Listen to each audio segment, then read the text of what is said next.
ভয়ঙ্কর সমীক্ষা, উত্তরপাড়ায় ব্যাটার হয়ে পিতার নাচন আটকে দেবে বামেদের মীনাক্ষী। 2024 বিধানসভা নির্বাচন একদম দোরগোড়ায়, আর 6 দিন পরেই রাজ্যে ভোট। নাকা চেকিং, সেন্ট্রাল ফোর্স জওয়ান, সাঁজোয়ার গাড়িতে সাজছে বাংলা। কি হয় আর কি হয় না, এই প্রেডিকশন রাজনৈতিক দলগুলি থেকে শুরু করে সাধারণ মানুষ তারা করছে। চতুর্থবার রাজ্যে তৃণমূল কংগ্রেস ক্ষমতায় আসবে নাকি শূন্যের গেরো কাটাবে সিপিআইএম? একাধিক হাই ভোল্টেজ আসন বর্তমানে সিপিএম এর পাখির চোখ। তার মধ্যে অত্যন্ত গুরুত্বপূর্ণ মীনাক্ষী। রাজ্যের শাসক দলের প্রার্থী কল্যাণ বন্দ্যোপাধ্যায়ের ছেলে শীর্ষান্ন বন্দ্যোপাধ্যায়, অন্যদিকে সিপিএম এর ক্যাপ্টেন মীনাক্ষী মুখোপাধ্যায়। লড়াইটা যে হাড্ডাহাড্ডি সে কথা বলার অপেক্ষা রাখে না।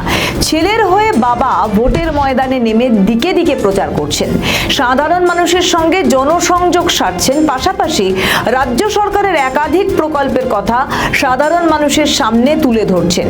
শীর্ষান্ন বন্দ্যোপাধ্যায় বলছেন এবারের ভোটে তিনি জিতছেন। আইনি লড়াইয়ের পাশাপাশি এবার ভোটের ময়দানে নিজের কাজ দেখাতে চলেছেন শীর্ষান্ন।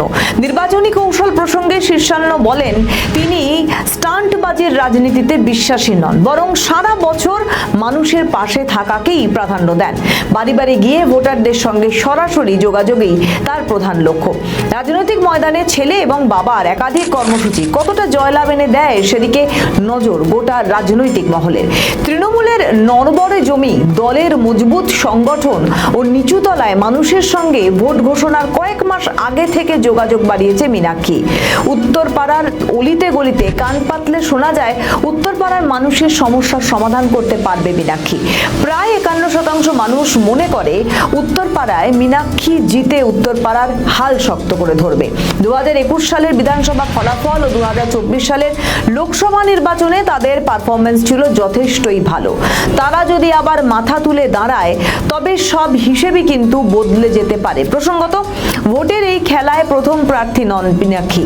এর আগে মমতা বন্দ্যোপাধ্যায়, শুভেন্দু অধিকারীর বিরুদ্ধে নন্দীগ্রাম থেকে লড়েছিলেন এই তরুণ নেত্রী।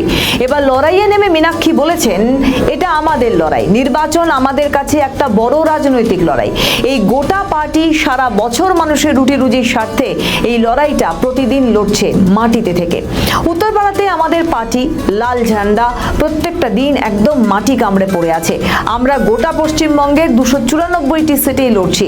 আমরা কোথাও তৃণমূল বিজেপিকে এক ফোঁটা জায়গা দেব না। প্রচারে 8 থেকে 80 প্রত্যেকের যথেষ্ট সাড়া পাচ্ছে সিপিএম এর এই তরুণ মুখ। লাল আবির কি এবার উত্তরপাড়ায় উঠবে? শূন্যের গেরো কাটিয়ে মীনাক্ষীর হাত ধরে ফিরবে বাম?